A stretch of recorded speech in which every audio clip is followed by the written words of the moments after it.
How's it going, everybody? Thank you for checking my channel and welcome to today's video. Today is going to be the second part of the series going over the top Aura Runewords in Diablo 2 Resurrected. If you guys missed part 1, make sure to go check it out. There's going to be a card in the corner up above for you guys to go click on to be able to see which ones landed in the 16th through 20th spots. So that way you guys are all caught up with everything that's already mentioned.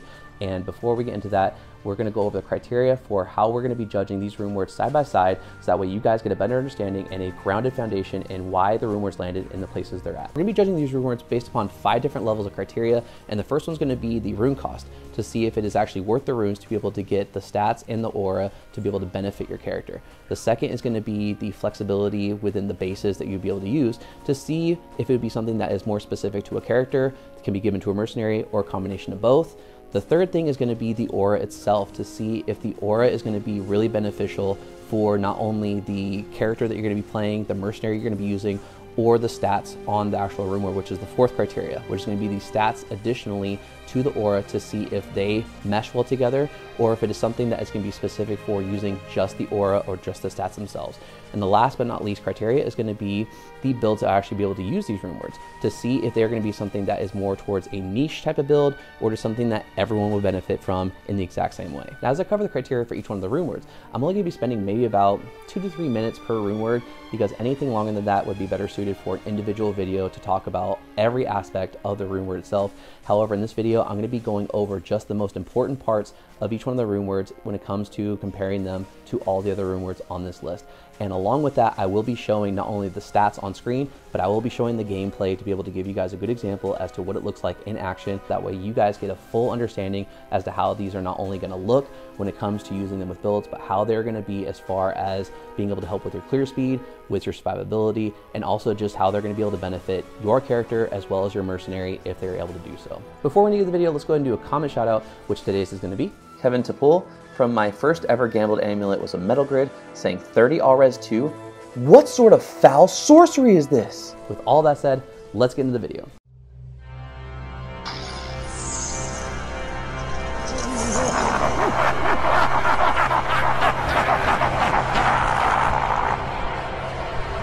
Not even death can save you from me. Greetings, mortals. I knew you would find your way back here.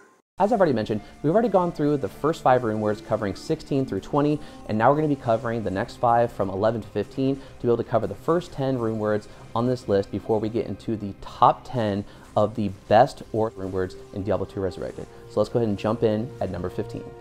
Number 15 is Shrek's best friend's girl, boasting the same attitude towards others, especially in very crowded areas. I'm of course talking about the build using this runeword seems to be very polarizing. Some saying this build is OP, especially now because of the changes made to the aura this runeword has on it. However, this comes at a cost, a very high cost. Having a Sur and Low rune take up 2 out of the 3 runes needed for this runeword to roll in either armor or shield.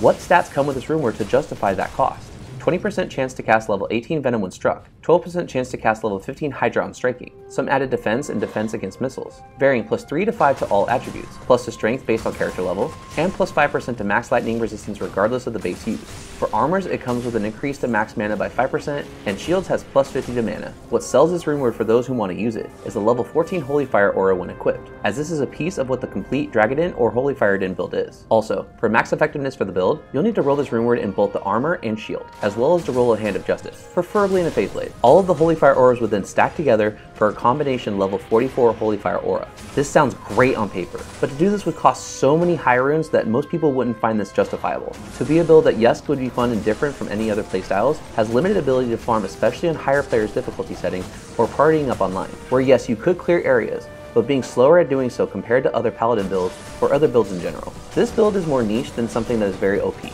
or more so as a trophy build of accomplishment if you have the will to be able to make it. Despite that on lower player settings can clear areas pretty well, but as you increase the player setting or play alongside others online, this build starts to show where the damage becomes less effective. Maybe as a dedicated cow running character, but overall there are other builds that would be more ideal than a full Dragon Din or Holy Fire Din build, such as an Aura Din that still uses Dragon Armor, but dual Dream Helm and Shield to be more effective using different elemental damages. With just one piece of this build costing a Sur rune and a Low rune, I couldn't justify the cost compared to the benefit of what you get back from it unless you have the overabundance of high runes and no idea of how to use them, and want to try something new and different out. Dragon couldn't fly any higher than being number 15 on the list. For number 14, This rune word should be called Last Resort or I Wish. As a commenter stated, between Grief and Last Wish, Grief is actually obtainable in comparison as Last Wish is so expensive. 3 Jaw runes, a Fur rune, and a Sur rune. And I agree and feel confident in saying that as I continue to use this on my Frenzy Barb to this day. Last Wish can be made in axes, hammers, and swords, but more so is made in a sword to have more uses between builds, especially since Act 5 mercenaries can now use one-handed swords. As far as the stats in the rune word, for survivability, it combines the use of Treachery with a chance to cast level 11 Fade when struck, and Drax Gloves with a chance to cast level 18 Life Tap on striking. For offensive purposes, it has a good range of 330 to 375% enhanced damage. Ignore target's defense for regular non-boss and champion enemies, and a large amount of crushing blow varying between 60 and 70%. Where this rune word lacks in is its aura, the level 17 Might aura when equipped. One of the 3 paladin auras to be able to help with damage: Might, Concentration, and Fanaticism. Might is the weakest of the 3, and once Concentration is able to be used, most Paladin players steer away from Might for Concentration as a Hammerden or a Zealot, or once at level 30 and can finally use Fanaticism. Use it as a Smiter or a Zealot, for example. This rune word is great for Smiters for its crushing blow, barbs to dual wield weapons with this helping with survivability, or even now giving this to an Act 5 mercenary to be able to help them survive easier and even potentially solo Ubers on their own. However, with the aura being only Might instead of Concentrate or Fanaticism, even with the incredibly helpful chance to cast procs it also has, the cost of the rune word is not justified. Don't get me wrong, to be able to still have a high level Might aura is going to be really beneficial, especially if you decide to use a different Act mercenary to be able to have either additional support with the Act 5 mercenary, or to be able to use an Act 2 mercenary that has fully freeze. However, when looking at the cost of the rune word, it would be expected that something that costs this much should have a much better aura to it. Everything on this rune word can be sourced from other gear, despite that it's nice to have everything all in one place. They alone don't justify the cost. What does it cost? Everything. And that's why Last Wish makes its last stand at number 14 on my list.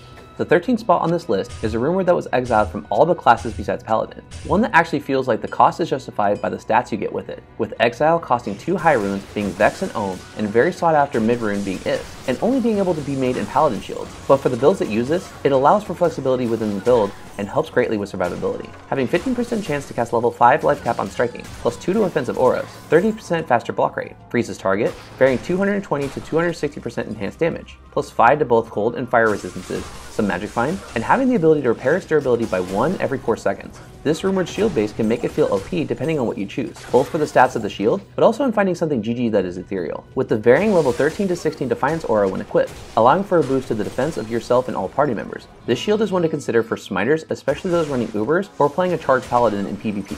However, other Paladin builds would benefit from this, such as a Hammerden or a Zealot, especially for the life tap proc to be able to use any other gloves aside from Drax. Smiters like this rune word because, while this rune word screams survivability, for attacking with a shield, it's best to understand the old saying that offense draws in a crowd, but defense is what wins the game. With not only the varying defense roll that can help greatly, but also the Defiance aura makes this a much better in-slot choice than Hawes. But again, this all depends on the choice of the base for your shield. Where this rune word lacks in is that it's only able to be used for a Paladin. No other class or mercenary can use it, making its versatility within the game be limited by a handful of builds. However, again, this could and would greatly benefit those using this rune word. Just as the choice in builds to use this rune word was limited, so were the places on this list Exile can be at, but ended up at number 13. The choice for the 12th spot is when it comes to wanting to add damage but realizing you can't give a mercenary beast, or you don't want, or can't, have an Act 1 mercenary with faith for their Fanaticism auras. Pride steps in to add what Fanaticism can't, literally. This polearm rune word comes at a high cost of 3 high runes, Cham, Sur, and Low, and to those that make this rune word, they either love it or regret rolling it. Having 25% chance to cast level 17 Firewall when struck, varying 260 to 300% bonus to attack rating, additional damage to demons based on character level,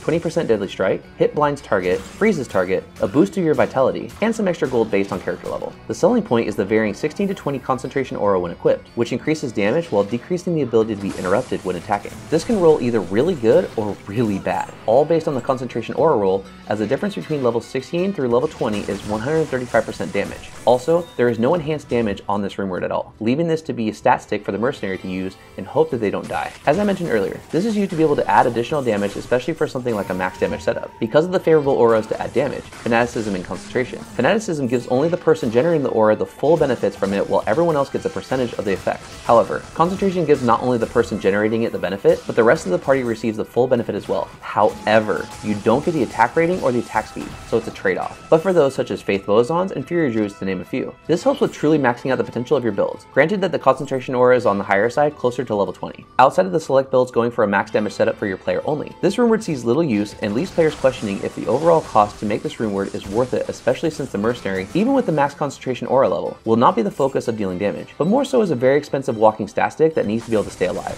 With all things considered, this runeword takes pride in being number 12th on the list. For the 11th spot on this list is one of the new runewords added in with patch 2.4. Out of the gate, I saw this runeword and thought they wanted to make a much more powerful leaf runeword for more endgame use, and in a much more favorable and versatile base. Costing of X rune for its highest rune. Flickering Flame has +3 to fire skills, varying -10 to -15% to enemy fire resistance, varying 50 to 75 to mana, +5 to max fire resistance, and for those needing help with being poisoned, reducing the length by 50%. The aura this grants is the varying level 4 to 8 resist fire when equipped, and if rolled at level 8 would grant over 100% to fire resistance. This helps with a lot of fire builds as they always generally struggle because of the areas with fire immune monsters, and until you get affinity, you're limited in where you can farm. The potential for this runeword to be very powerful is all depending on the head where you roll it in, such as a druid pelt, and if you could find one with +3 to a fire skill that you want to use. You now have +6 to this skill on top of all the help you get towards fire, both in boosting your max res and reducing your enemies. If you choose to use this with an Act 3 Fire Mercenary, they can use this to be able to make them deal more damage. However, more realistically, this would be more ideal on a Fire Trapsin, Fire Build Druid, Fire Sorceress, and potentially a Holy Firedin or a Dragonin.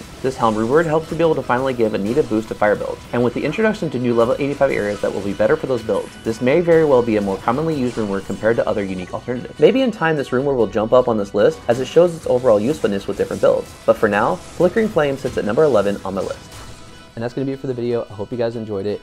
And this is where it started to get a little bit trickier for me to actually place these runewords at particular spots in this list, because the difference in what would make one runeword better than another is going to be maybe the idea of it has just a slight bit more flexibility, it has maybe a slightly better aura, or is used on maybe one or two more builds. It's really, the margin of error is so slim that these could be interchanged depending on who you ask. But for me, this is where it started to get really tricky. But when we get into the top 10, which is going to be covered in the next couple of videos, that's where it's going to be really subjective based upon your particular usage with the runeword or your favoritism towards certain different builds or different types of mercenary support. Whatever it is, it's getting harder and harder for me to be able to judge these runewords side by side, and you guys will definitely start feeling that in the upcoming videos when it comes to covering not only the top 10, but especially the top 5 or runewords in the game.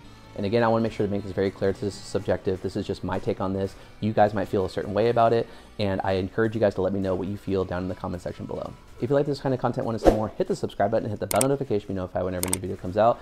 And if you enjoyed this video, please let me know by leaving a like. Also, there's going to be a card in the corner up above for you guys to go check out more of my Diablo 2 Resurrected content, because if you enjoyed this video, I'm certain you're going to like all those other videos as well. Other than that, hope you're all staying safe, and hopefully see you guys in the next video where we start to cover the first 5 of the top 10 or runewords in the game, where again, it starts to get really, really interesting. Take care.